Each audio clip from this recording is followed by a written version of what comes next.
लोकसभा निवडणुकीत महाराष्ट्रात महायुतीचा पालापाचोळा झालाय। त्यामुळे महायुतीच्या नेत्यांमध्ये धास्ती निर्माण झाली आहे। महाविकास आघाडीला राज्यात चांगलं यश मिळाल्यानंतर ठाकरे गटाच्या नेत्या सुषमा अंधारे यांनी मोठं विधान केलंय। आमच्याकडेही आता इनकमिंग सुरू होणार आहे। विदर्भातील 2 महत्त्वाचे नेते आमच्याकडे येणार आहेत, असा गौप्यस्फोट सुषमा अंधारे यांनी केला आहे। सुषमा अंधारे यांच्या या गौप्यस्फोटाने खळबळ उडाली आहे। विदर्भातील हे 2 नेते कोण आहेत पाहूयात। सुषमा अंधारे यांनी मीडियाशी संवाद साधला।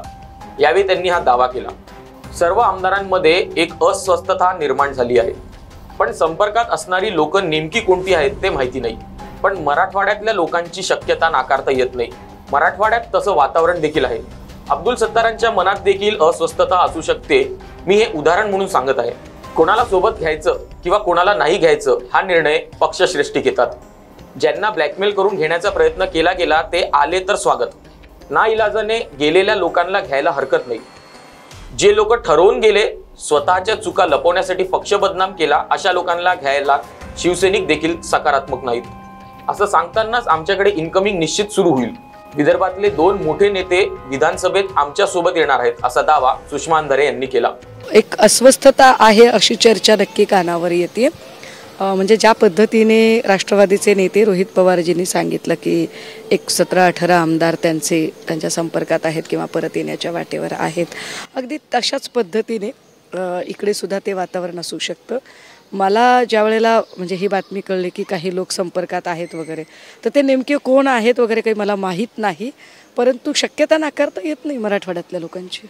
अजित पवार गटाचे 10 ते 15 आमदार शरद पवारांच्या संपर्कात असल्याची सूत्रांची माहिती आहे। राज्यात लोकसभेच्या निकालानंतर धास्तावलेले आमदार बाहेर पडण्याच्या भीतीने अजित पवार गटाने बैठका सुरू केल्या आहेत। अशातच अजित पवार गटाचे 10 ते 15 आमदार पुन्हा शरद पवारांच्या संपर्कात असल्याचे सूत्रांनी सांगितलंय।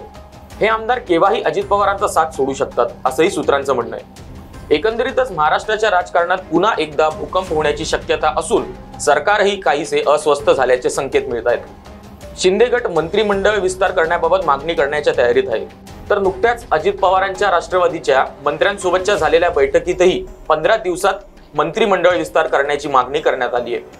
आता सुरुवातीला झालं फोडाफाडीचं राजकारण। एकनाथ शिंदे यांच्यासह काही डझनभर आमदार गेले गुवाहाटीला। काय झाडी, काय डोंगर, काय हाटील, असं डायलॉग देखील शिंदेच्या आमदारांचं व्हायरल झालं होतं। मग त्यानंतर सत्ता स्थापन झाली।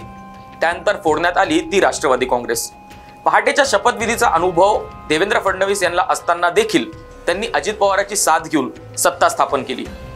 इतकं होत असताना आली ती लोकसभेची निवडणूक।